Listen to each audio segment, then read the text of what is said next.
नमस्कार और आज की हमारी इस खास पड़ताल में आपका स्वागत है। आज हमारे पास जो नोट्स है वो हमें हमारे ही शरीर के सबसे बड़े रहस्यों में से एक की गहराई में ले जा रहे हैं। हम बात कर रहे हैं तंत्रिका तंत्र या नर्वस सिस्टम की। मतलब ये होता कैसे है कि एक छोटा सा स्पर्श या एक विचार पलक झपकते ही एक्शन में बदल जाता है। आज इसी अंदरूनी वायरिंग को समझने की कोशिश करेंगे। बिल्कुल। और ये समझना बहुत जरूरी है कि हमारा शरीर कोई एक अकेली चीज नहीं है। ये खरबों कोशिकाओं का एक ऑर्केस्ट्रा है और किसी भी अच्छे ऑर्केस्ट्रा की तरह इन सब को एक साथ सही समय पर सही सुर में काम करना होता है। इसी तालमेल को हम समन्वय या कोऑर्डिनेशन कहते हैं। और आज हम शरीर के सबसे तेज, सबसे एडवांस कोऑर्डिनेटर यानी नर्वस सिस्टम की ही बात करने वाले हैं। समन्वय, ये शब्द सुनने में तो बड़ा सीधा साधा लगता है, लेकिन जब इसके बारे में सोचती हूँ तो दिमाग चक्कर आ जाता है। जैसे मान लीजिए हम दौड़ना शुरू करते हैं, अचानक हमारी सांसें तेज हो जाती हैं, दिल जोर जोर से धड़कने लगता है। ये सब अपने आप होता है। मैंने तो अपने दिल को नहीं कहा कि भाई जरा तेज धड़कना। तो ये सब कमांड कौन दे रहा है? बहुत अच्छा सवाल है। यही तो कोऑर्डिनेशन का जादू है। दौड़ने पर मांसपेशियों को ज्यादा ऑक्सीजन चाहिए तो फेफड़े और दिल अपना काम तेज कर देते हैं। इस ऑटोमेटिक तालमेल के लिए शरीर में दो सिस्टम है। एक है हमारा एंडोक्राइन सिस्टम, जो हार्मोन्स के जरिए केमिकल मैसेज भेजता है। इसे आप डाक सेवा की तरह समझ सकते हैं। जरूरी है पर थोड़ा वक्त लेता है। अच्छा, और दूसरा? और दूसरा है हमारा न्यूरल सिस्टम, जो बिजली की रफ्तार से पॉइंट टू पॉइंट मैसेज भेजता है। ये शरीर का इंटरनेट है, तुरंत, सटीक और बेहद तेज। आज हमारी चर्चा इसी सुपरफास्ट इंटरनेट पर है। ठीक है, तो इस इंटरनेट के नक्शे को देखते हैं। हमारे पास जो डायग्राम है वो इसे दो मुख्य हिस्सों में बांटता है। पहला है सेंट्रल नर्वस सिस्टम यानी CNS।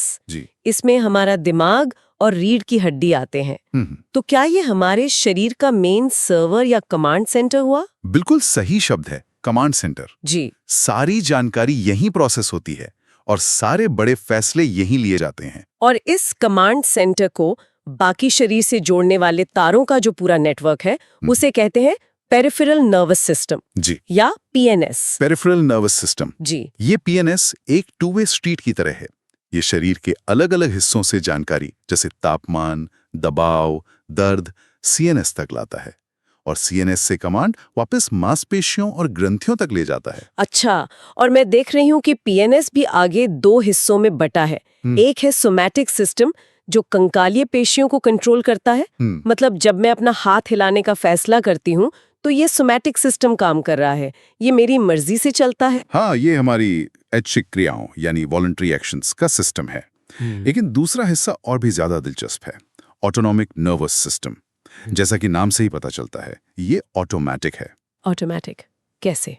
ये उन चीजों को कंट्रोल करता है जिन पर हमारा कोई सीधा कंट्रोल नहीं है, जैसे दिल की धड़कन, सांस लेना या खाना पचाना। और यहाँ कहानी में एक और मोड़ आता है। इसके भी दो भाग हैं, सिंपैथेटिक और पैरासिम्पैथेटिक। इंतजार, सिंपैथेटिक और पैरासिम्पैथेटिक, ये तो बड़े भारी शब्द हैं। शब्दों पर मत जाइए, काम समझिए। इन्हें आप एक कार का एक्सीलरेटर और ब्रेक मान सकते हैं। सोचिए, किसी जरूरी मीटिंग से ठीक पहले दिल तेज क्यों धड़कता है? वो आपका सिंपैथेटिक सिस्टम यानी एक्सीलरेटर है, जो आपको लड़ने या भागने के लिए तैयार कर रहा है। और मीटिंग खत्म होते ही जो राहत मिलती है, वो आपका पैरासिम्पैथेटिक सिस्टम है। वो ब्रेक लगाकर कह रहा है, सब ठीक है, अब आराम करो।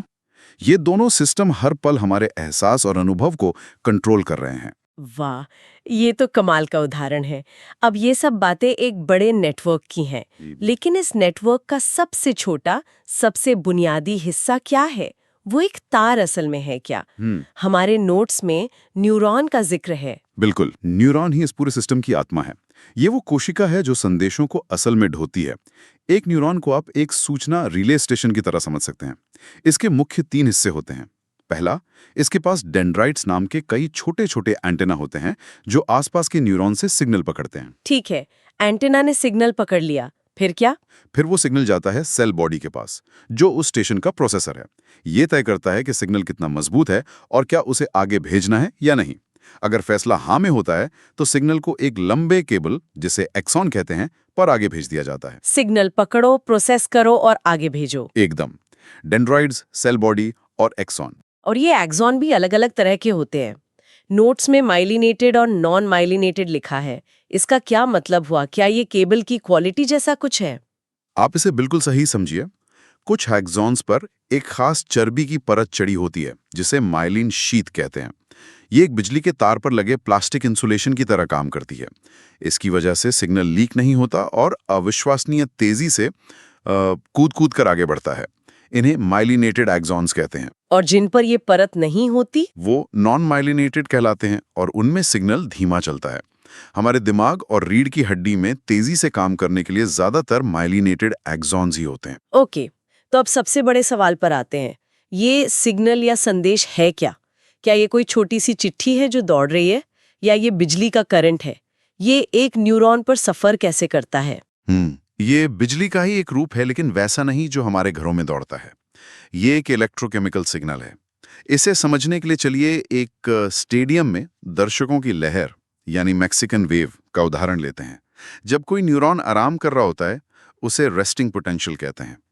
समझिए कि स्टेडियम में सारे दर्शक अपनी अपनी सीटों पर शांति से बैठे हैं। ठीक है, सब शांत बैठे हैं। तो फिर लहर शुरू कैसे होती है? जैसे ही न्यूरॉन को कोई सिग्नल मिलता है, मान लीजिए स्टेडियम के एक कोने से कोई चिल्लाता है, वेव शुरू करो, तो उस जगह पर कुछ गेट खुल जाते हैं।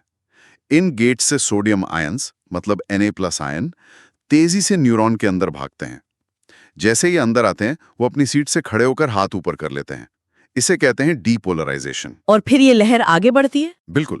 जैसे ही एक सेक्शन के लोग खड़े होते हैं, उन्हें देखकर अगला सेक्शन खड़ा हो जाता है, फिर अगला, और ये खड़े होने की लहर पूरे स्टेडियम यानी एक्सॉन की पूरी लंबाई में दौड़ जाती है। यही डीपोलराइजेशन की वेव ही असल में नर्व इम्पल्स है। और जैसे ही लहर आगे बढ़ती है, पीछे वाले वापस बैठ जाते हैं। एकदम सही। पीछे पोटेशियम आयन बाहर जाते हैं और न्यूरॉन वापस अपनी आराम की स्थिति में आ जाता है। ये सब 1 सेकंड के 1000वें हिस्से में होता है। कमाल है। तो ये स्टेडियम वेव एक्सॉन के आखिर तक पहुंच गई, लेकिन आगे क्या? वहां तो दूसरा न्यूरॉन सीधे जुड़ा नहीं होता, बीच में तो एक खाली जगह है। तो क्या ये सिग्नल हवा में छलांग लगा देता है? छलांग तो नहीं लगाता, लेकिन कुछ वैसे ही करता है। उस छोटी सी खाली जगह को साइनैप्स कहते हैं।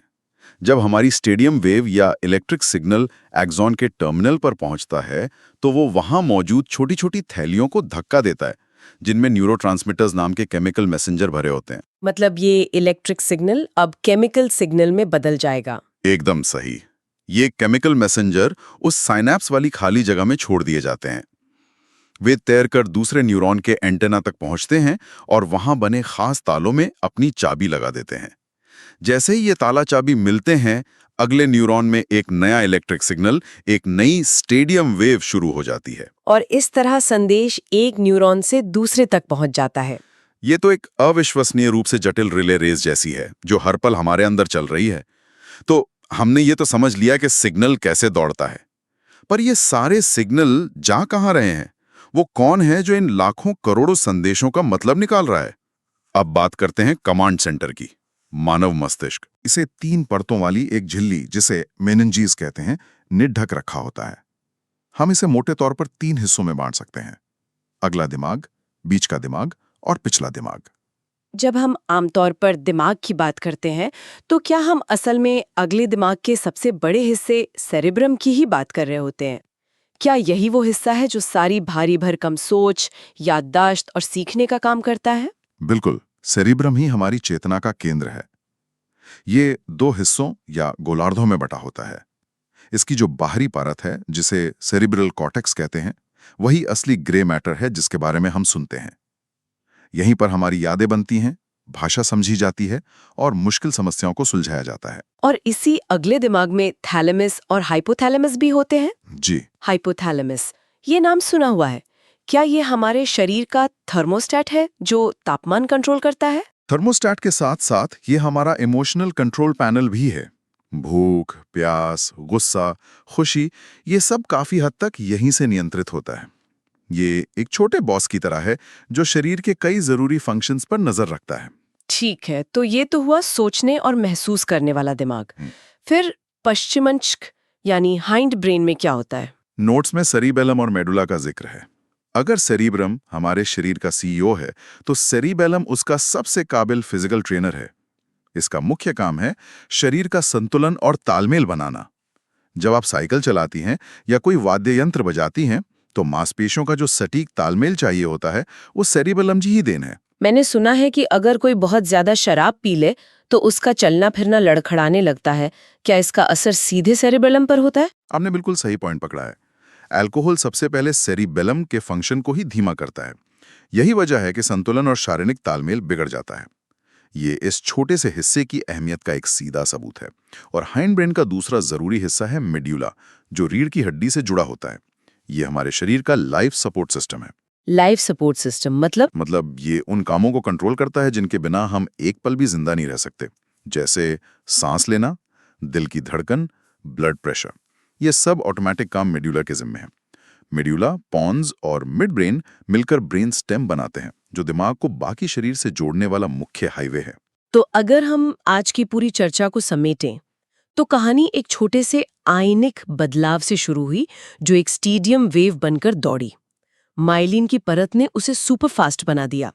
फिर साइनैप्स पर केमिकल मैसेंजर ने संदेश को आगे पहुंचाया, और आखिर में हमारे मस्तिष्क के अलग-अलग हिस्सों ने उन लाखों संदेशों को प्रोसेस करके सोच, याद और हरकतों में बदल दिया। बहुत ही शानदार सारांश। आपने पूरी यात्रा को खूबसूरती से जोड़ दिया है। न्यूरॉन एक सिपाही है, आवेग उसका संदेश है, साइनैप्स डाकघर हैं और मस्तिष्क पूरा कमांड और कंट्रोल सेंटर है। ये सिस्टम हमें सिर्फ जिंदा ही नहीं रखता, बल्कि हमें वो बनाता है जो हम हैं। ये वाकई एक अविश्वसनीय रूप से जटिल और सुंदर प्रणाली है। आज की इस बातचीत से तो मेरे दिमाग के अंदर की दुनिया को देखने का नजरिया ही बदल गया है। निश्चित रूप से। और जाते जाते एक सवाल छोड़ जाता हूं। इन स्रोतों ने हमें तंत्रिका तंत्र के हार्डवेयर का एक सुंदर नक्शा दिखाया है। न्यूरॉन्स कैसे काम करते हैं, मस्तिष्क की संरचना क्या है। लेकिन ये एक गहरा सवाल उठाता है। ये जटिल जैविक वायरिंग, चेतना, एक विचार या एक स्मृति जैसी अमूर्त चीज को कैसे जन्म देती है। तंत्र का कैसे तो हमें कुछ कुछ पता चल रहा है, लेकिन हमारे निजी अनुभव का क्यों और क्या, ये अब भी विज्ञान के सबसे बड़े रहस्यों में से एक है।